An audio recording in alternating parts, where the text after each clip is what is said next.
चार बच्चों की मां की 40 साल के उम्र में 20 साल के युवक से प्यार हो जाता है। फिर उसके बाद दोनों एक दूसरे को किस करने लगते हैं और फिर संबंध बनाने लगते हैं। तभी उस महिला का मौत हो जाता है। यह पूरी कहानी सुनकर आप भी हैरान हो जाएंगे कि इस महिला का प्यार मोहब्बत में मौत कैसे हो गया। नमस्कार, आदाब, सत श्री अकाल। मैं आशुतोष सांडिल, आप देख रहे हैं क्राइम भूमि। दोस्तों, फिर से इस बढ़ती जुर्म की दुनिया में एक नई क्राइम कहानी लेकर आप सबों के बीच हूँ। तो पूरी कहानी को सुनने के लिए वीडियो को जरा भी स्किप नहीं कीजिएगा। तो यह पूरी कहानी उत्तर प्रदेश के इलाहाबाद की गुनगुनपुर गांव की है, जहां पे एक 40 साल की महिला को 20 साल के युवक से प्यार हो जाता है। गुनगुनपुर गांव में एक प्रिया देवी नाम की औरत रहती थी, जिसका लगभग 40 साल उम्र था। उसके 4 छोटे छोटे बच्चे थे। इस महिला का 20 साल पहले शादी हो चुका था।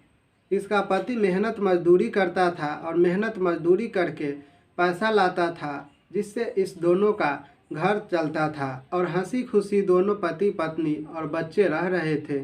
सब कुछ आराम से चल रहा था। तभी इस महिला को इस घटना से 5 माह पहले अचानक पड़ोस के ही एक युवक, जिसका उम्र लगभग 20 साल था, नाम सचिन था और यह पढ़ाई लिखाई करता था सचिन। तभी इस महिला को उस युवक से नज़र लड़ती है और फिर इस महिला को मन ही मन प्यार हो जाता है।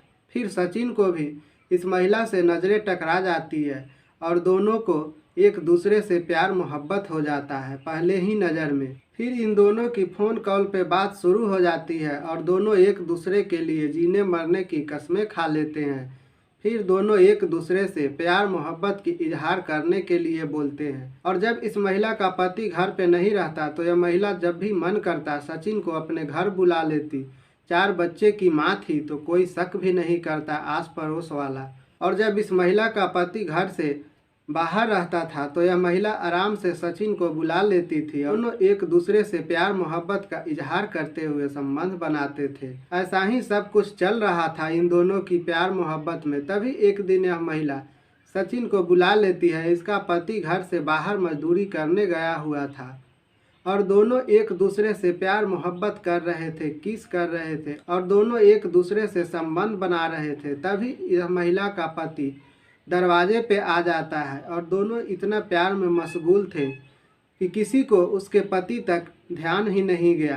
फिर उस महिला का पति यह सब देखकर आग बबूला हो गया और सचिन को मारने पीटने लगा और अपने पत्नी का सचिन जैसे तैसे करके अपने घर भाग गया और पूरे दिन रात महिला की पिटाई होती रही और दोनों पति पत्नी में झगड़ा शुरू हो गया। और फिर अगले दिन जैसे ही इस महिला का पति घर से बाहर गया, यह महिला मौके पाकर सचिन को फ़ोन कॉल करती है और अपने घर बुला लेती है अर्जेंट मिलने के लिए। और जब इस महिला का पति अपने घर आता है तो घर में जाकर देखता है तो सचिन का और उसकी पत्नी दोनों ज़मीन पे गिरे हुए थे और दोनों के मुंह से झाग निकल रहा था।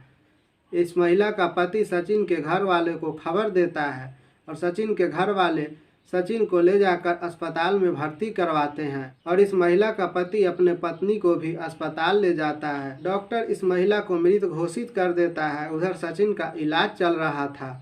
फिर सचिन जब होश में आता है, खतरे से बाहर हो जाता है, तो फिर सचिन से पूछताछ की जाती है। सचिन बताता है कि प्रिया देवी के पति जब घर से बाहर चला गया तो प्रिया देवी घर में अकेले थी और वह मुझे फ़ोन कॉल करती है और बोलती है कि मुझे ज़रूरी काम है, तुम जल्दी से मेरे घर आ जाओ। तो जैसे ही मैं उसके घर जाता हूँ, दोनों बैठकर बातचीत करने लगते हैं। फिर प्रिया देवी बोलती है कि मेरा पति ने जो कल तुम्हारे साथ देख लिया, उससे मैं बहुत परेशान हूँ और मुझे शर्मिंदगी महसूस हो रही है। मेरा पति मुझे रात भर टॉर्चर करते रहा और मारते पीटते रहा। हम दोनों पति पत्नी के बीच झगड़ा होता रहा, इसलिए मैं अब अपने पति के साथ नहीं रहना चाहती, मैं तुम्हारे साथ रहना चाहती हूँ। फिर प्रिया देवी कुछ जहर की गोलियाँ लाती है और मुझे खिलाने लगती है और अपने भी खाने की बात करती है। मैं जब मना करता हूँ तो वो अपने कस्में मुझे खिला देती है और फिर एक गोली मेरे मुंह में डाल देती है और सारी गोलियां अपने खा जाती है। और पता नहीं कब हम लोग बेहोश हो गए थे और कब मैं हॉस्पिटल में आ गया। सचिन की कहानी सुनकर सभी लोग हैरान हो जाते हैं और उधर महिला के चारों बच्चे अपने माँ से अनाथ हो गए। बाकी इस कहानी पे आपकी क्या राय है कमेंट बॉक्स में ज़रूर बताएं। कहानी सुनाने का उद्देश्य किसी की दिल दुखाना और भावनाओं के साथ खिलवाड़ करना नहीं है, बल्कि आपको जागरूक करना है ताकि आप सतर्क रहें, सुरक्षित रहें। मिलते हैं फिर इसी तरह की नई क्राइम कहानी लेकर नए वीडियो में। तब तक के लिए रखिए अपना ख्याल। जय हिंद, जय भारत, शुभ रात्रि।